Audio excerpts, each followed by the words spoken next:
This week, Pope Francis took advantage of his internationally recognized leadership to continue to promote the gospel of peace and understanding among peoples.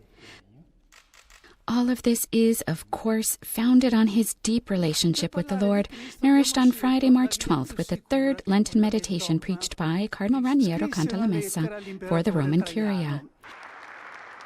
That same day, Pope Francis met with participants in a course on the Sacrament of Reconciliation organized by the Apostolic Penitentiary. Once again, he encouraged confessors to be welcoming and gentle in their ministry. So, the first step to a good confession is indeed the act of faith, of surrendering oneself, with which the penitent approaches mercy. And every confessor, therefore, must be capable always of being astonished by their brothers, who, out of faith, ask for God's forgiveness, and, again solely out of faith, surrender themselves to Him, delivering themselves in confession. Their suffering for their own sins is the sign of this trustful abandonment to love. From Paul VI Hall, Pope Francis then went to Clementine Hall, where members of Genoa's water polo team awaited him. His message to them was focused on the value of team spirit in their specific sport. After that, the Holy Father received the President of Portugal, Marcelo Rebelo de Sousa, who had come to the Vatican for an official visit.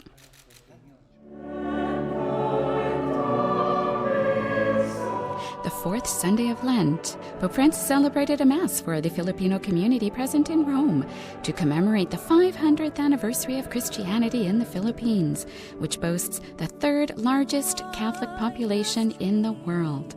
Many of them live in other countries, including Italy.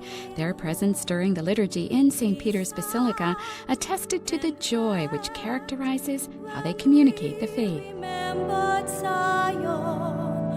Il contenuto del Vangelo infatti non è una idea o una dottrina. The gospel message is not an idea or a doctrine. It is Jesus Himself, the Son whom the Father has given us so that we might have life. Jesus is the source of our joy, not some lovely theory about how to find happiness, but the actual experience of being accompanied and loved throughout the journey of life.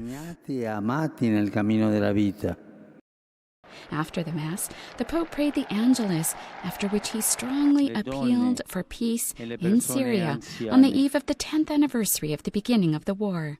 Rinnovo il mio accorato appello alle parti in conflitto affinché manifestino. I renew my heartfelt appeal to the parties to the conflict to show signs of goodwill, so that a glimmer of hope may open up for the exhausted population. Auspico altresì. I also hope for a decisive and renewed commitment, constructive and in solidarity, on the part of the international community, so that once the weapons have been laid down, the social fabric can be mended, and reconstruction and economic recovery can begin.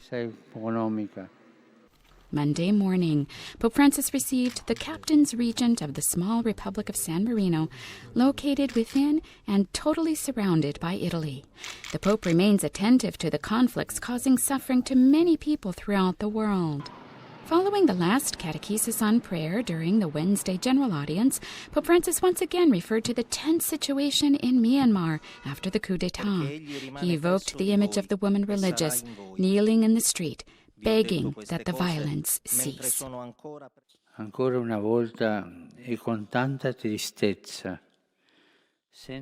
Once again, and with great sorrow, I feel it is urgent to mention the dramatic situation in Myanmar, where many people, especially the young, are losing their lives to offer hope to their country.